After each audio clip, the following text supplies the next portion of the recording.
बहन की शादी को 6 साल हो गए हैं। मैं कभी उसके घर नहीं गया।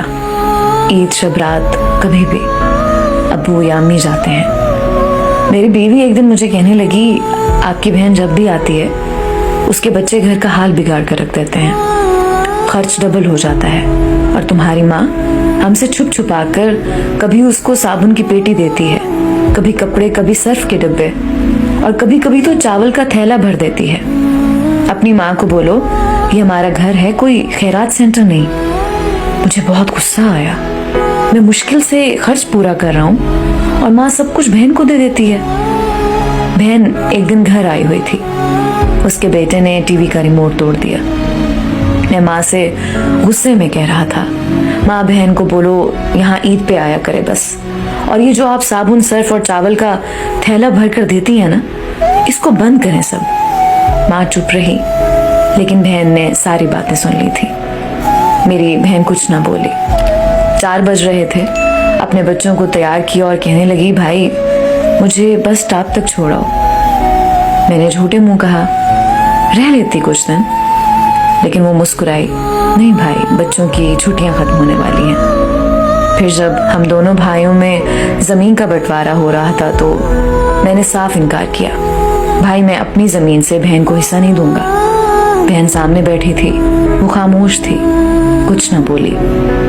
माँ ने कहा, बेटी का भी हक बनता है, लेकिन मैंने गाली देकर कहा, कुछ भी हो जाए मैं बहन को हिस्सा नहीं दूंगा। मेरी बीवी भी बहन को बुरा भला कहने लगी और वो बेचारी खामोश थी। बड़ा भाई अलहदा हो गया कुछ वक्त के बाद और मेरे बड़े बेटे को टीबी हो गई। मेरे पास उसका इलाज करवाने के लिए पैसे नहीं थे। मैं बहुत परेशान था। कर्ज भी ले लिया था 1 लाख रुपया। भूख सर पर थी। मैं बहुत परेशान था। कमरे में अकेला बैठा था, शायद रो रहा था अपने हालात पे। उस वक्त वही बहन घर आ गई। मैंने गुस्से से बोला, अब ये आ गई है मनहूस। मैंने बीवी को कहा, कुछ तैयार करो बहन के लिए। बीवी मेरे पास आई, कोई जरूरत नहीं गोश्त या बिरयानी पकाने की इसके लिए।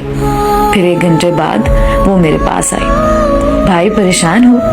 बहन ने मेरे सर पे हाथ फेरा, बड़ी बहन हूँ तुम्हारी, गोद में खेलते रहे हो, अब देखो मुझसे भी बड़े लगते हो। फिर मेरे करीब हुई, अपने पर्स से सोने के कंगन निकाले, मेरे हाथ में रखे, आहिस्ता से बोली, पागल तू ऐਵੇਂ ही परेशान होता है। बच्चे स्कूल थे, मैंने सोचा दौड़ते दौड़ते भाई से मिलाऊं, ये कंगन बेचकर अपना खर्च कर, बेटे का इलाज करवा, शक्ल तो देख, जरा क्या हालत बना रखी है तूने अपनी। मैं खामोश था, बहन की तरफ देखे जा रहा था।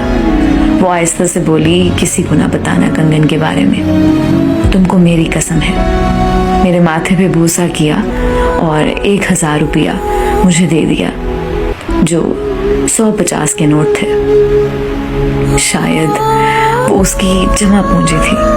मेरी जेब में डालकर बोली, बच्चों को गोश्त ला देना, परेशान ना हुआ कर। जल्दी से अपना हाथ मेरे सर पे रखा और कहा कि देख कैसे तेरे बाल सफेद हो गए। वो जल्दी से जाने लगी।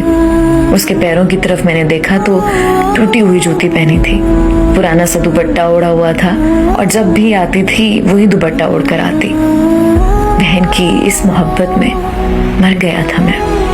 हम भाई कितने मतलब परस्त होते हैं, बहनों को पल भर में बेगाना कर देते हैं, और बहनें भाइयों का जरा सा दुख बर्दाश्त नहीं कर सकती।